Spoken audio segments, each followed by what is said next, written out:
Hello दोस्तों, welcome to IP mat वाला। दोस्तों, आप मेरे पीछे ये 6 सिंबल्स देख रहे होंगे अलग-अलग पॉलिटिकल पार्टीज के। दरअसल में ना भारत में आपको 6 नेशनल पार्टीज देखने को मिलती हैं। आप सभी ने Bharatiya Janata party, Indian national Congress, आम आदमी पार्टी इनका नाम सुना होगा। इसके अलावा भी अगर आप नोटिस करोगे तो Bahujan Samaj party, CPI, Marxist and आपका साथ ही साथ आपका जो नेशनल पीपल पार्टी जो आपको नॉर्थ ईस्ट में देखने को मिलेंगी। ये कुल मिलाकर 6 ऐसी पॉलिटिकल पार्टीज हैं जो इंडिया में नेशनल पार्टी या आपको राष्ट्रीय पार्टी का जिनको दर्जा प्राप्त है। अब आपके दिमाग में आएगा, सर ये राष्ट्रीय पार्टी क्या होती है? देखो, अगर मान लीजिए जैसे इन पार्टीज की अगर मैं बात करूं तो इन पार्टीज का ना काफी अच्छा खासा प्रेजेंस है। एंड पिछले अगर हम बात करें लोकसभा इलेक्शंस की तो उसके अंदर भी अगर इन्होंने एक certain set of percentage vote से ज्यादा प्राप्त किया होता है या तो तब ये नेशनल पार्टीज बन सकती हैं, या फिर मान लीजिए अलग अलग स्टेट्स के अंदर कम से कम 4 स्टेट्स के अंदर अगर इनका स्टेट पार्टी होती हैं तब ये नेशनल पार्टी हो सकती है। मैं आपको एग्जांपल देता हूं आम आदमी पार्टी का। बहुत ही रिसेंटली ये नेशनल पार्टी बनी है। दरअसल में अगर हम बात करें तो आपको देखने को मिलेगा पंजाब, दिल्ली, गोवा और गुजरात। इन चारों राज्यों के अंदर ना ये है एक स्टेट पार्टी। इसी वजह से जब 4 से ज्यादा राज्यों के अंदर कोई एक पार्टी स्टेट पार्टी बन जाती है तो उसको हम नेशनल पार्टी का दर्जा दे देते हैं। तो हमने अभी तक समझा कि किस तरह से देश के अंदर आज के समय हमें 6 नेशनल पार्टीज देखने को मिलती हैं। पर पार्टीज तो सर इंडिया में बहुत सारी हैं, हजारों ही पार्टीज देखने को मिलेंगी। बिल्कुल सही बात है। अब जब हम बात करते हैं ना नेशनल पार्टीज की, तो नेशनल पार्टीज को एक फायदा ये होता है कि पूरे इंडिया में इनका जो सिंबल होता है, जो चुनाव चिन्ह होता है, वो सेम रहता है। क्या मतलब इस चीज का? इस चीज का अर्थ ये है कि आम आदमी पार्टी चाहे दिल्ली से लड़े, चाहे मणिपुर से लड़े, चाहे वो केरला से लड़े, उसका चुनाव चिन्ह आपको यही देखने को मिलेगा। सेम चीज बीजेपी और बाकी पॉलिटिकल पार्टीज के लिए भी इस तरह से रहेगी कि पूरे भारत में कहीं से भी वो चुनाव लड़ती है ना, तो कोई फर्क नहीं पड़ेगा, उनका चुनाव चिन्ह सेम ही रहेगा। ठीक है। तो इनके लिए जो सिंबल होता है ना वो रिजर्व हो जाता है, रिजर्व सिंबल।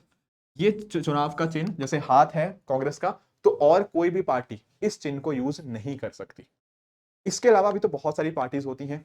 जैसे मान लो कोई स्टेट पार्टी, जैसे आपकी समाजवादी पार्टी एक स्टेट पार्टी है। अब होता क्या है ना, जब इस तरह से कुछ राज्य की पार्टी होती है, इनको हम स्टेट पार्टीज बोलते हैं।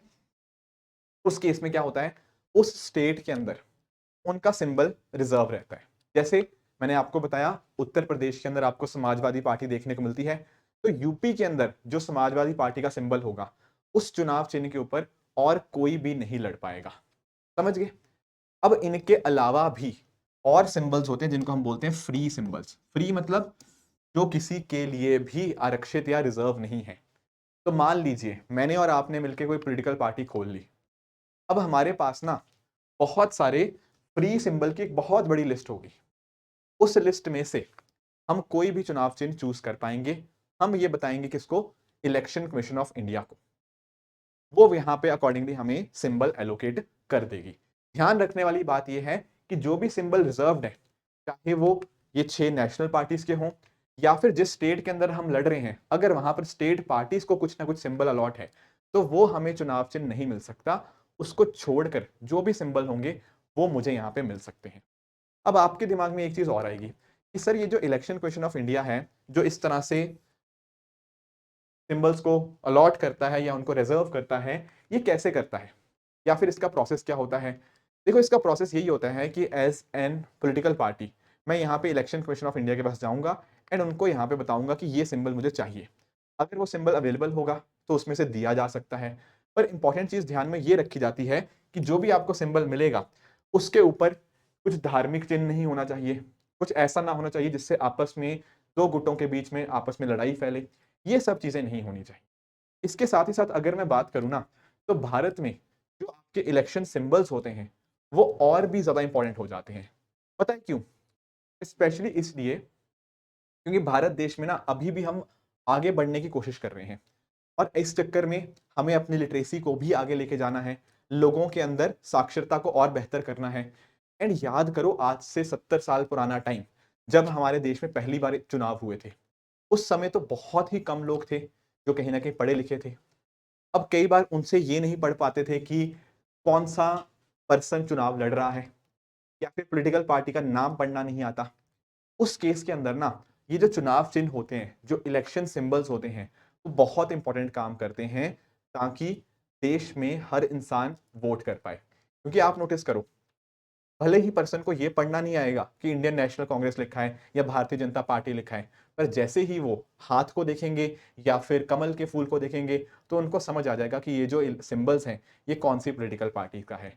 तो जिस देश के अंदर लिटरेसी थोड़ी कम होती है, वहां पर कहीं ना कहीं इन सिंबल्स का बहुत बहुत ज्यादा इंपॉर्टेंस बन जाता है। इंपॉर्टेंट चीज हमें जाननी ये जरूरी थी कि देश में क्या होता है, नेशनल पार्टीज जो होती हैं, जो कि हमने 6 पॉलिटिकल पार्टीज का बारे में बात करी, उनके लिए सिंबल्स रिजर्व होते हैं। वो कहीं से भी लड़ना चाहें पूरे देश के अंदर, उनका सिंबल सेम ही रहता है। जो स्टेट पार्टीज होती हैं, जो कुछ राज्य में होती हैं, तो वहां पर उस राज्य में उनका सिंबल रिजर्व रहता है। और मेरे और आपके जैसा कोई लड़ना चाहे, तो जो बाकी के इन रिजर्व को छोड़ के जो भी पूरी एक बड़ी सी लिस्ट होगी, उसमें से कोई भी हम सिंबल चूज कर सकते हैं। एक आखिरी चीज जो आपको जाननी पड़ेगी, वो ये है कि मान लो मैं कुछ अपना चुनाव देना चाहता हूं, चुनाव चिन्ह देना चाहता हूं। मान लो अभी तक ऐसा कुछ चुनाव चिन्ह बना ही नहीं, तो क्या वो भी आप ले सकते हो इलेक्शन कमीशन ऑफ इंडिया से? Answer is yes.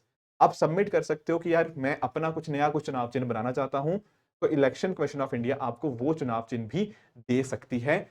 बस ध्यान ये रखना पड़ेगा कि उस चुनाव चिन्ह की वजह से आपस में किसी गुटों के बीच में दंगे फसाद ना हो, कुछ रिलीजियस सिंबल ना हो, कुछ ऐसा सिंबल ना हो जिसकी वजह से लोगों के बीच में आपस में जो हार्मनी है उसको इफेक्ट हो। तो दोस्तों, ये था आज का टॉपिक जहां पर हमने डिस्कस किया कि आखिर पॉलिटिकल पार्टीज को किस तरह से उनके सिंबल्स मिलते हैं, क्या-क्या कंडीशंस को इलेक्शन कमीशन ऑफ इंडिया ध्यान में देता है। तो ये था आज का सेशन। इसी तरह से आप भी अपने एंड पे हार्ड वर्क करते रहिए। Thank you very much for the discussion.